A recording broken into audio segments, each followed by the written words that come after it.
Sanibonani, welcome back to enye video. Ngiyabonga kakhulu bongenile. Thank you very much for uthando and support. Please ngicela like, subscribe, share video. Uwabuke nama ads email qhamuka ngikuzabe ngawaskiphi. Thank you so much you guys for your love and support. Kulodaba lolana ukaba ufikile eMbalula no Julius Malema where EFF said uba ufikile eMbalula defamed them when it comes to the illegal immigration and or in everything else. You guys ngathi uMbalula akavumi nje ukuxolisa kwakuthi uMbalula akaxolise or else. Okay, so uMbalula ke ngathi akavuma ukuxolisa. You guys ngibone lolu daba izolo ukuthi nje izolo umuntu bekhathele kazanza ngenza ama video like sometimes umuntu uyakhathala nje.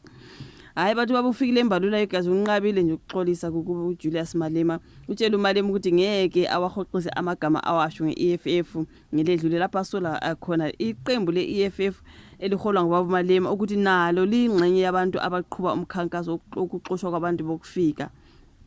So uMbalula uthi yena iEFF iyona yaqala ukuhamba ingena ezindaweni zokudlela ilwa nokuqashwa kwabantu bokufika kulomkhakha.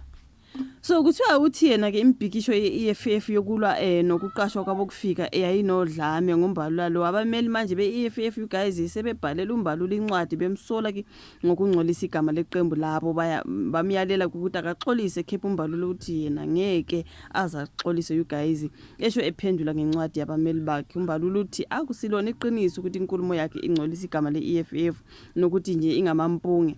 uMbalula uthi izinto azisho ngesikhathi ekhuluma nabezindaba akazisuselanga emoyeni. Uthi inhloso yokukhuluma ngalezi zinto kwabe kuguquzela abantu ukuthi bahloniphe umthetho. Iqembu lenu esekungathi lenza izinto eziphambene nomthetho. Kukhona isikhathi lapho iqembu lenu phela esisho iqembu leEFF. Kukhona isikhathi lapho iqembu lenu elake lagqugquzela abantu ukuba badle umhlaba.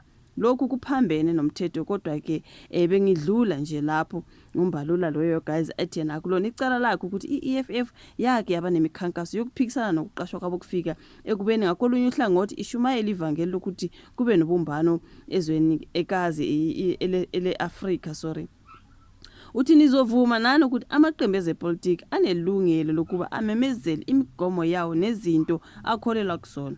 Abantu banelungelo lokubheka ukuthi ngabe amaqembu ezepolitics ayilandela yini imigomo yawo. iEFF ibikade inikeze uMbalula izinsuku ezimbili ukuthi akaxolise you guys. Bimyalela ukuthi yenze ivideo yokuxolisa ayifake ezinkundleni zokuxhumana. uMbalula uthi uma iEFF iqhubeka nokufaka icala bazohlangana enkantolo ngoba phela yena akangeke azaxolise. Siyalela ukuba siphikise isicelo senu uma niqhubeka nokusifaka enkantolo sizophikisa. So ngabameli ebakaMbalula labo you guys like kuningi nje ngeEFF no baba uMbalula angazi ukuthi iyoza la nkomo lapha uzogcina exolisile noma nje bazongempela bazothathana baye enkantolo over this thing. So wakithi kanti ke bengenza ivideo mayelana ke nabaculi you guys emva kwa yonke lento yokuxoshwa kwabantu bokufika lana eSouth Africa. Abaculi mabethi ke bayocula ke kwamanye amazwe izim especially ukasibone ukuthi uMakhadzi angazi bekumele perform ndawo thizeni especially kunye ne I think that is Mafikizolo and another guy ngiyacabanga you guys mangibona ke abaculi kade befakiwe lapha nenkundla zokuxhumana ukuthi bahlulekile ukuyoperforma emcimbini wasezimi into ekanjalo. So I think ngiyenzile leyo video ngicine ngayi-upload but ngizomake sure ukuthi ngiqala ngayo ngizoyi-upload aqala ikhona ngizoqala ngi-upload bekukhulunywa nje ngoMakhadzi ukuthi usesifake enkingeni nje ngenxa yokuthi ethi iAfrica ayibumbane nkosi yami abantu nje bavele bakhwela badilika phezulu kaMakhadzi. You know what I mean? Yabona ke mangavela ukuthi uyaphawula ngayo le ndaba exoshwa kwabantu bokufika nokuthi guys Africa we are one uzame nje ukuthi Africa we are one. Hayi bazoza phezulu kwakho abantu bazoza phezulu kwakho. So iyona into uMakhadzi wahlangana nayo lapha. So bakhuluma ke lana ukuthi siyanda ke kodwa sona isibalo esabaculi bakuleli guys abahoqisa emcimbini esemazweni aseAfrica ngenxa ke yokubhekishelwa kwabantu abakuleli ngokungemthetho you guys. So iyona into eyenzakalayo kune video lebitrend manje futhi eyabanye kade I think labana nje bebevakashile eMozambique bafika lapha ne-restaurant thizeni. Angazi ngumnikazi we-restaurant lana noma mhlambe imanager noma yini ke hayi wabaxosha ke nkosi yami baphuma lapha nabethi we have passports kuningi bafethu but ke yeah man it's so sad. I think ngingabona phela ivideo ka DJ Cleo I think bekhulume ngokuthi amagig ade nawo bese Tanzania nakuphi ethi nawo asemisiwe. So for me bengithi nje abaculi abake nabavakashi nje beme kancane ukuhamba hamba, you know. I can see abantu on social media umuntu ethi we sengisaba nokuthi ngisho ukuthi I'm South African, sengimane ngithi I'm from Zimbabwe, I'm from Botswana, you know, because ngoba I'm South African yo uzovela uhlasele ukuthi go back home, because angithi yona ke manje into eculwa lana ukuthi abantu must go back home.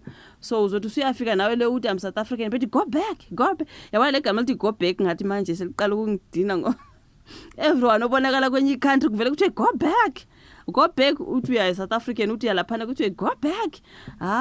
Guys kodwa kwenzakalani kodwa so lokhu ke kwaqiniseka futhi nawo ungqongqoshe wezobulungiso nokuthuthukisa kwemthetho sisekelo kuleli uMamuluku Kubayo guys uthi kuneciko lesifazane elamisa ukuthi ke likhishwe seliqashiwe komunye umcimbi obukwelinye ezwenikazi lase-Afrika ngenxa ke yale mkhankaso ekhona. Yize kunjalo kodwa ke omunye wabagqugquzeli banembhikisho inkosi khona phakela umthakathi ndabandaba kubhale kwi-Facebook ukuthi uma kungathiwa ke kuyiqiniso ukuthi nabaculi kunabaculi asebechithiwe emcimbini yangaphandle engahleka azaqethuke ngoba phela